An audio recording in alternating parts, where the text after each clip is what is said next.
Hello, welcome to uh, Virgo Philippines. Ito yung reading natin for Virgo, Sun, Moon, Rising, Venus, Jupiter, Virgo. Take only what resonates.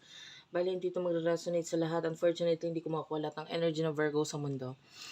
If you want na makasali dun sa aming paraffol reading by the end of November, ito lang yung kailangan mong gawin. Ayan, basahin mo na lang dito. Screenshot mo. Let's start your reading, Virgo. Pa-comment dyan sa baba kahit heart lang, smileys, malaking bagay yun sa akin.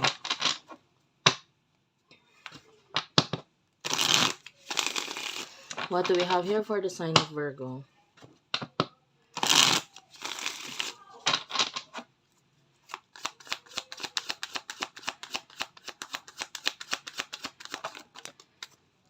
You do have here the Two of Swords.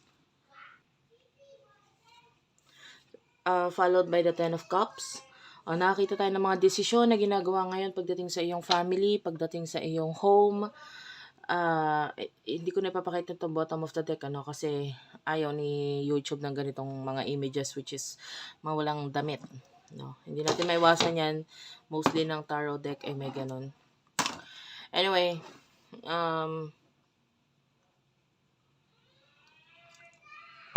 the Ten of Cups and the Two of Swords. And the World at the bottom of the deck, which is a major arcana. Nakakita tayo dito ng openness sa mga piling-piling tao or pamilya sa buhay mo. Which is, maganda ito kasi, alam mo, hindi talaga lahat ng oras dapat pamilya mo or ang friends mo, no, yung close friends mo. Hindi naman sa lahat ng oras dapat alam nila yung ginagawa mo. Bakit? Kasi minsan, sila pa yung magiging dahilan para maudlot yung mga plano mo sa buhay, mga gusto mong mangyari sa buhay.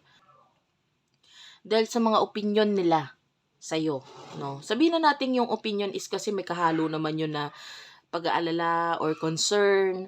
Pero sometimes kasi, you have to take the risk eh. May mga risk ka naman talagang dapat gawin na ikaw lang sa sarili mo nakakaalam. At saka mahirap mag-explain sa mga taong hindi naman willing umintindi. No, may mga taong ganon, may pamilyang ganon. Sabihin na natin, hindi lahat, pero meron. Meron talaga. Or kaibigan. Kahit anong explain mo sa kanila, hindi nila magigets. At ang mangyayari pa niyan, mauudlot pa yung mga plano mo dahil sa kanila. Dahil ang pipilit nila sa yung ipaintindi is yung nasa isipan naman nila. Okay? But of course, kailangan mo rin timbangin. Hindi ko rin naman sinasabing tama yung nasa isipan mo. Pero ngayon sa nakikita natin sa mga desisyon mo sa buhay, sarili mo pinakikinggan mo at hindi ang opinion ng ibang tao or ng pamilya mo. Okay. So, sino tong person na kakonect mo?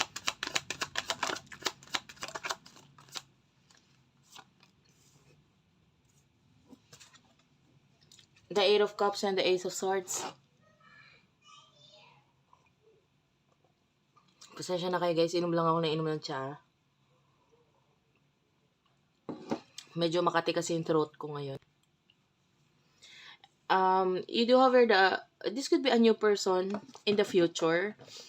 And yeah, the Ace of Wands is here. This is a new person energy.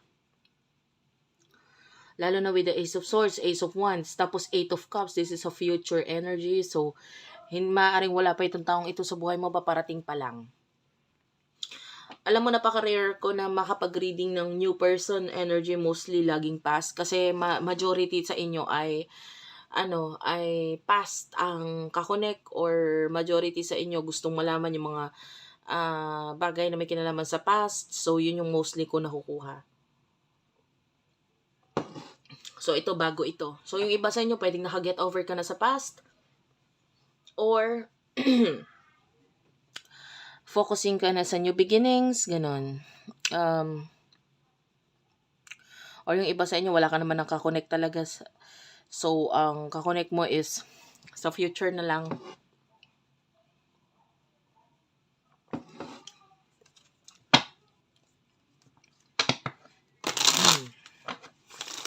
Ano yung emosyon ninyo sa isa't isa?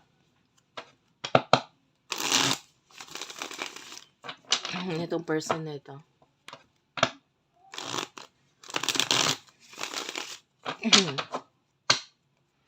Emotion ninyo sa isa't isa ng person na ito. For the sign of Virgo. The Four of Wands is here. Yeah. Oh, yung iba sa inyo, you're already in a relationship or already married. Eight of Wands. And the Star. Hindi ko na lang ipapakita kasi medyo, lagyan ko ng cover. Maghanap ako ng pwedeng ipang cover.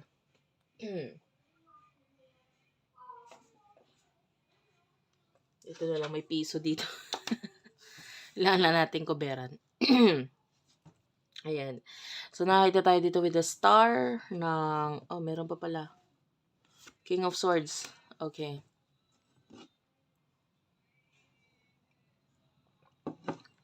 So, sa ngayon, ang focus mo is goals mo sa buhay.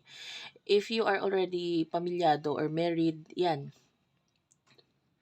May mga desisyon, professional thinking ang iniisip mo dito might be regarding sa handling ng finances, ng career, na related with your spouse, no? And the stars here, so marami kang gustong mangyari sa buhay mo at yung goals mo, ito yung focus mo eh. Medyo may mga nilalabanan ka ngayong tao kasi hindi mo na sila feel, alam mo yun, nakaka-drain sila ng energy. It could be taong related sa profession mo, ayan, sa career mo. So, nakikita natin yung professionalism mo na bahala kayo dyan.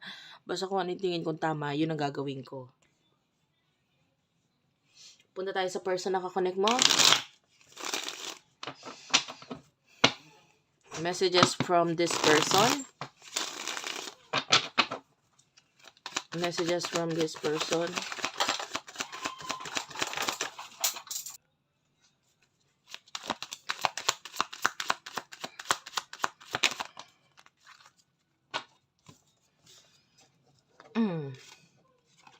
I feel like something is going to end dito sa person na ito. And ito yung magiging dahilan.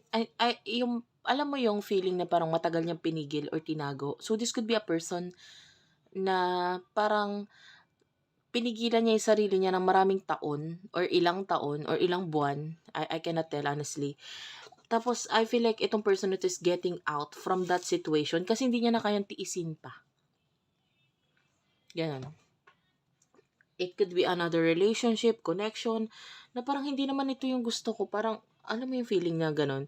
Hindi ito yung gusto ko eh. Napipilitan lang ako. Parang enough is enough. Parang ang feeling niya kasi dito sa relationship na to is para lang siya nagtatrabaho. Alam mo yun, yung parang nasa isang trabaho na hindi mo naman gusto yung ginagawa mo. Basta nagtatrabaho ka lang kasi may pera. Kasi may ginaganapan ka doon. May obligasyon ka doon. Kaya mo lang tinutuloy yung trabaho na yun. So, ito yung energy ng connection at relationship na meron itong person ito na pwedeng mag-end at alisan niya. Kasi hindi nga ito worth it para sa kanya. So, yung iba, if this is a new person, pwedeng hindi pa kayo nagkakamit. Kasi nga, nandito pa siya sa present situation niya wherein may aalisan siya na hindi niya kasi gusto, ayaw niya na. So, what will happen? Alam mo yung alam mo the tower, ngayon ko lang nakuha yung energy dito ng, alam mo yung 9/11 na bombing. Ay, bombing ba yun? Basta parang yung eroplano is, sumalpok siya dun sa tower ng, mas kilala ito ngayon yung 9/11 nga na pangyayari. Nakuha ko yung energy niya dito. So, I feel like yung person mo could be someone na rebellious yung energy niya ngayon. Well, alam naman natin na yung pangyayaring ngayon is ginawa siya or rebelde ang may gawa, no? Yung sinalpok gamit ng helicopter yung yung building na nangyari nung time na yon. And ito yung nakukuha natin. Nagiging rebellious itong taong ito sa situation niya ngayon kasi hindi niya nangagusto. Okay? So, what will happen in the near future for the both of you?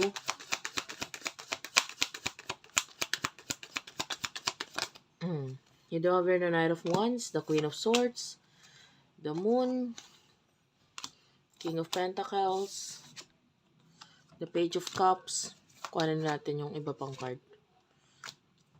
Two of Wands and one more card.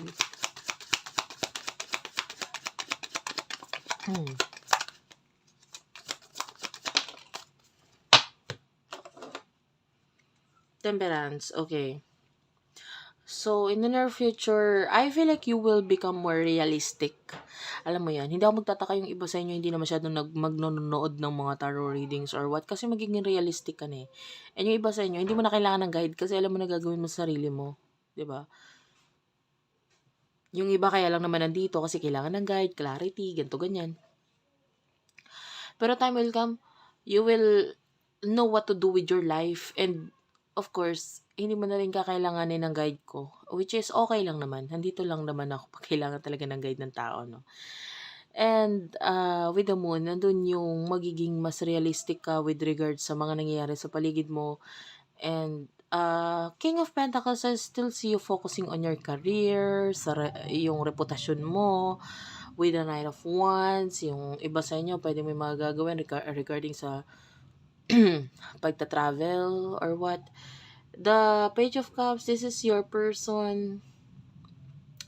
May mga plano siya in the near future. I feel like it has something to do with you, like a kind of offer. Yung iba, hindi ito love reading.